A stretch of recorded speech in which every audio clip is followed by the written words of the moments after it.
2025 November చివర్లో భారత హోంమంత్రిత్వ శాఖ అమెరికా సువార్థికుడైనటువంటి బ్రదర్ ఫ్రాంక్లిన్ గ్రహం గారు ఇండియాకి రావాలి, కానీ భారత్ దాన్ని అడ్డుకొని అతని వీసాను రిజెక్ట్ చేసింది.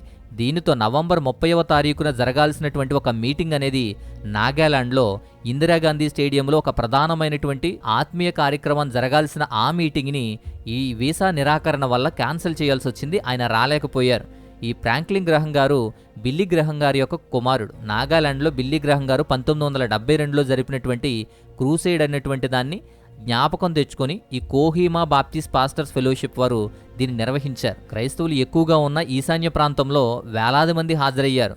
వీసా రిలేటెడ్ ఇష్యూ వల్ల భారత్ దాన్ని నిరాకరించడం వల్ల ఈ గ్రహం గారి స్థానంలో 1972లో ఈ ఈవెంట్ నుంచి అసోసియేట్ అయినటువంటి ఒక రెవరెండ్ గారిని, అంటే రాబర్ట్ కున్విల్లే అనేటువంటి వ్యక్తిని నియమించారు. అయితే నాగా స్టూడెంట్ ఫెడరేషన్ వాళ్ళు ఇలాంటి నిర్ణయాలు తీసుకుని నాగా యొక్క మనోభావాలను దెబ్బతీసేదిగా ఉంది అని చెప్పి, అలాగే ఇండియాలో జరుగుతున్న అనేకమైన ఫెస్టివల్స్కి కానీ, పండుగలకు కానీ, మతపరమైన మీటింగ్స్కి కానీ అందరూ వస్తూ ఉన్నారు, వెళ్తూ ఉన్నారు.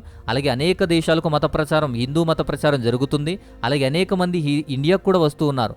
అలాంటి వారిని అబ్జెక్ట్ చేయకుండా కేవలం క్రైస్తవ మీటింగ్స్కి అటెండ్ అయ్యే వారిని మాత్రమే టార్గెట్ చేసి వారి వీసాలను ఇలా రిజెక్ట్ చేస్తున్నారని చెప్పి దీన్ని ఖండిస్తున్నారు. ఇలా వీసా రిజెక్ట్ చేయడం అనేది అనేక మంది అబ్జెక్ట్ చేసినా, రిక్వెస్ట్ చేసినా కూడా హోంమంత్రి అమిత్ షా కూడా దాన్ని కన్సిడర్ చేయలేదు.